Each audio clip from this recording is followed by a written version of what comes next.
Mutfağımdan herkese merhaba arkadaşlar. Bugün sizlerle birlikte patlıcandan çok hafif ve lezzetli bir salata tarifi paylaşacağım. Hele ki bu salata köz patlıcanla yapılmışsa lezzetine doyum olmuyor. Biliyorsunuz şu sıralar tezgahlarda patlıcanlar boy boy yerini almış durumda.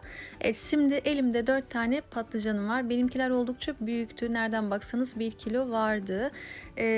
Sap kısımlarını ayırmıyorum. Tabii eğer patlıcanlarınız benim gibi arasında bozulanları varsa onları kesip bu şekilde değerlendirebilirsiniz. Bir tane de dolmalık biberim var. Biber miktarını isterseniz biraz da artırabilirsiniz. Önceden ısıtmış olduğum 180 derecelik fırında közlemeye bıraktım. Çok kısa bir süre içerisinde arkadaşlar közleniyor. Şu an çok sıcak. İlk sıcaklığı geçer geçmez kabuklarını soyuyorum. Oldu ki eğer elinizde böyle marketten almış olduğunuz konserve köz patlıcan ve biberiniz varsa elbette onları da kullanabilirsiniz.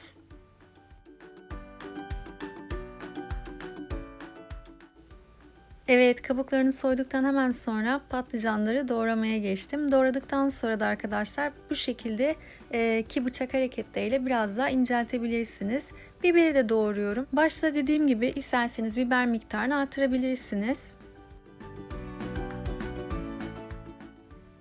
Evet, köz patlıcan dedik mi cevizsiz olmuyor, çok yakışıyor. Şimdi elimde 8-9 tane cevizim vardı. Onları rondodan geçirmek yerine bu şekilde bıçakla doğramayı tercih ediyorum. Rondodan geçirdiğinizde inceliyor. Yerken çok hissedilmiyor ama bu şekilde iri iri doğrandığı için dişe daha dokunur oluyor, daha lezzetli oluyor. Şimdi isterseniz içerisine maydanoz ilave edebilirsiniz. Benim elimde maydanoz yoktu. Onun yerine ben taze fesleğen kullandım. O da çok güzel bir aroma kattı. Evet, şimdi hepsini birbiriyle güzelce harmanlandıktan sonra kenara alıyorum ve yoğurtlu sosunu hazırlamaya geçiyorum. Yoğurtlu kısmı için geniş bir kasenin içerisine 1,5 su bardağı süzme yoğurdu alıyorum. Süzme yoğurt yoksa normal yoğurtla da hazırlayabilirsiniz veya yarı yarıya kullanabilirsiniz. 2 yemek kaşığı da tahin ekliyorum. Tahin inanılmaz bir lezzet veriyor, onu da belirtmek isterim. 1 çay kaşığı tuz ve 8-9 damla yaklaşık olarak limon sıkıyorum üzerine. Bir diş de sarımsağım var. Yalnız benimki iriydi. Eğer küçükse 2 tane kullanabilirsiniz. Şimdi bunların hepsini güzelce çırpma teliyle çırpıyorum. Suyla kıvamını açmaya kalkmayın. Hani içine şu an koyacağımız sebzelerin zaten suyu mevcut, yeterli geliyor. Sebzeleri de ekledikten sonra tekrardan şöyle bir karıştırıyorum.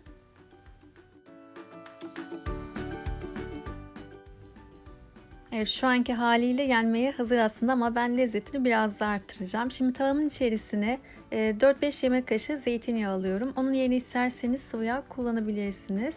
Baharat ekliyorum. 1 çay kaşığı kimyon, 1 çay kaşığı karabiber, 1 çay kaşığı pul biber, 1 çay kaşığı tatlı toz biber ve 1 çay kaşığı tuz ekleyip şöyle bir karıştırıyorum. Baharatların kokusu hafif çıkar çıkmaz üzerine haşlanmış nohut ilave ediyorum. 1 su bardağı kullandım ama isterseniz miktarını biraz daha artırabilirsiniz. Şimdi bu nohutları baharatlarla birlikte kavuruyorum.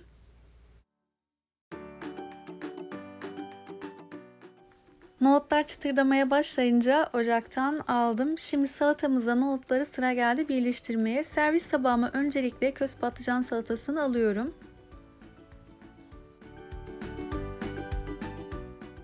Üzerine de nohutu gezdiriyorum.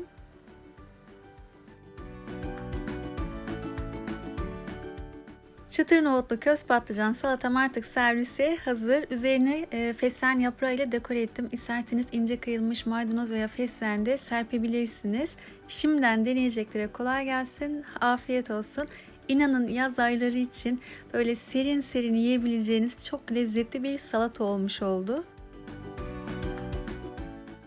Bir videomun daha sonuna geldik. Umarım sizler için keyifli bir seyir olmuştur. Eğer varsa yapmamı istediğiniz bir tarif yorum kısmına yazarsanız en kısa zamanda yapıp paylaşmaktan mutluluk duyarım. Bir diğer videomda görüşmek üzere. Hoşça kalın, sevgiyle kalın.